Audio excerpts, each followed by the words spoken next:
청와대 앞길 개방부터 청와대 폐쇄까지 2017년 6월 26일 청와대 앞길을 막고 섰던 철문과 바리케이트가 열렸다.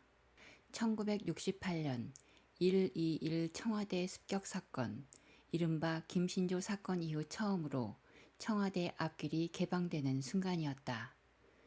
그날은 종일 비가 오락가락했다.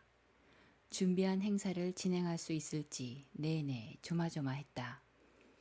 그동안 청와대 앞길은 야간 통행이 제한되어 있었는데 그날부터 누구라도 24시간 통행할 수 있게 됐다. 청와대 앞길 개방은 대통령 집무실을 광화문으로 옮기겠다는 공약에서 시작된 일이었다. 문재인 대통령은 후보 시절 집무실을 청와대에서 광화문으로 옮기겠다는 공약을 발표했다. 단계적으로 청와대 앞길, 청와대 뒤 인왕산까지 개방하는 것이 기본 구상이었다. 이를 위해 유홍준 교수를 대통령 자문위원으로 위촉하여 대통령 집무실을 광화문으로 옮기는 것에 대한 검토를 지시하기도 했다. 하지만 광화문 집무실 이전은 실무 검토 과정에서 미처 예상하지 못했던 수많은 문제가 확인됐다. 부지 확보의 어려움, 부처들의 연쇄 이동, 천문학적인 이전 비용, 경호, 의전, 국가 행사 시설의 신축 문제 등 끝이 없었다. 그 모든 문제의 심각성은 청와대를 폐쇄하고 용산으로 대통령실을 옮긴 요즘 하나하나 확인되고 있는 바와 같다.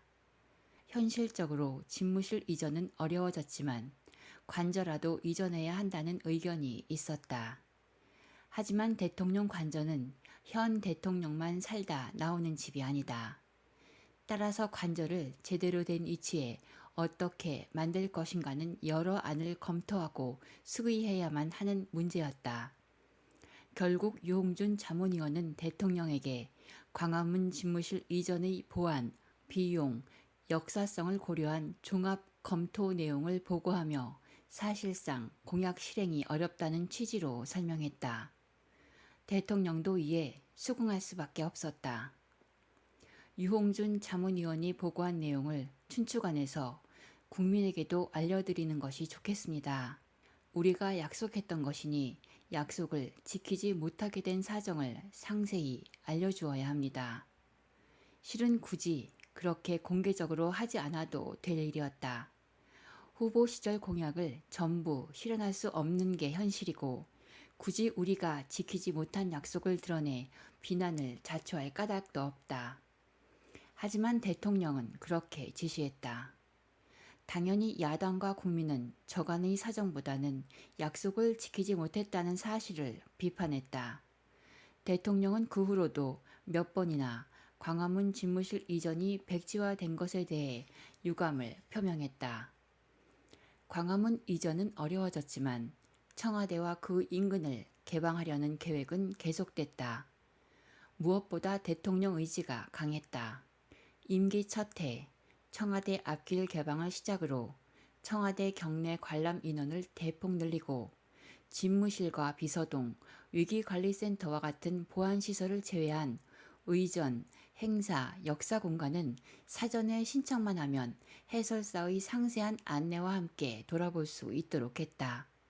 이와 함께 청와대 뒷산인 인왕산, 북악산 개방 계획을 세워 차근차근 진행했다. 2018년 통제됐던 인왕산을 개방했고 2020년 11월 1일 북악산 북쪽 면 1단계 개방이 이루어졌다. 2022년에는 북악산 성곽 남쪽 구간까지 추가 개방해 임기 중에 북악산, 인왕산을 전면 개방했다. 대통령 별장으로 쓰였던 경남 거제 저도도 개방했다. 사실상 대통령이 특권으로 사용할 수 있는 공식적인 공간은 모두 개방한 셈이다. 정권이 바뀌고 윤석열 정부가 출범한 이후 청와대를 전면 개방했다는 이야기를 들을 때마다 좀 어이가 없었다.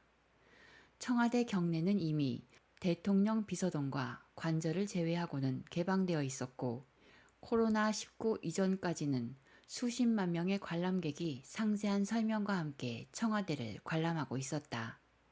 앞서 언급한 것처럼 청와대 뒤편, 인왕산, 북악산, 대통령 별장까지 전부 개방된 상태였다.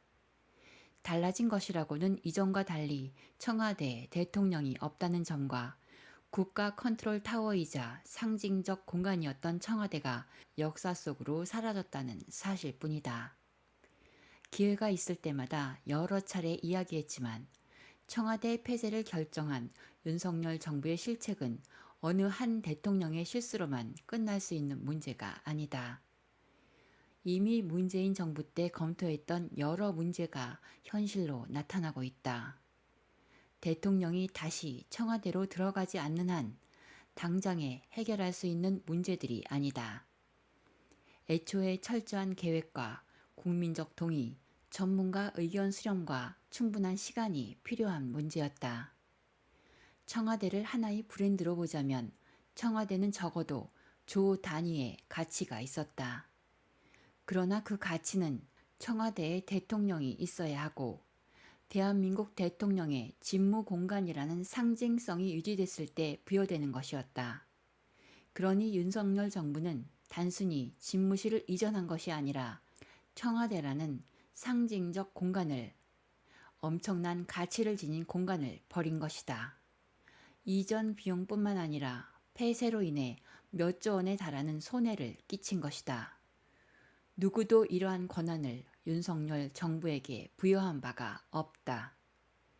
이 글을 쓰는 2022년 가을까지도 청와대 폐쇄와 관련된 국민의 부정적 여론은 여전히 사그라지지 않고 있다.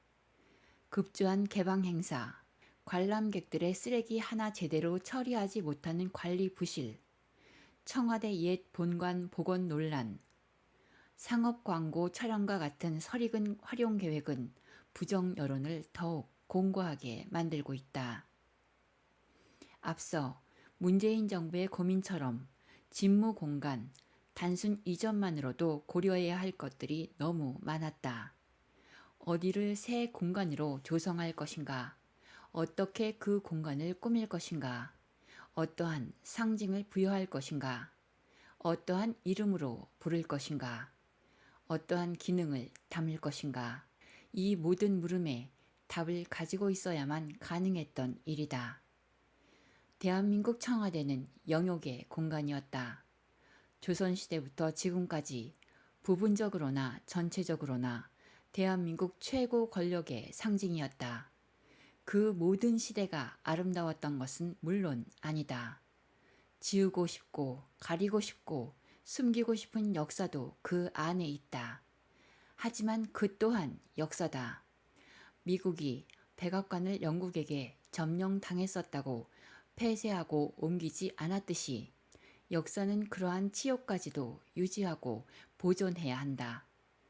그래야 새로운 시대의 새로운 권력이 지난 날로부터 배우고 새로운 날들을 만들어갈 수 있기 때문이다. 역사를 버리면 아무것도 남을 것이 없고 아무것도 꿈꿀 수 없다.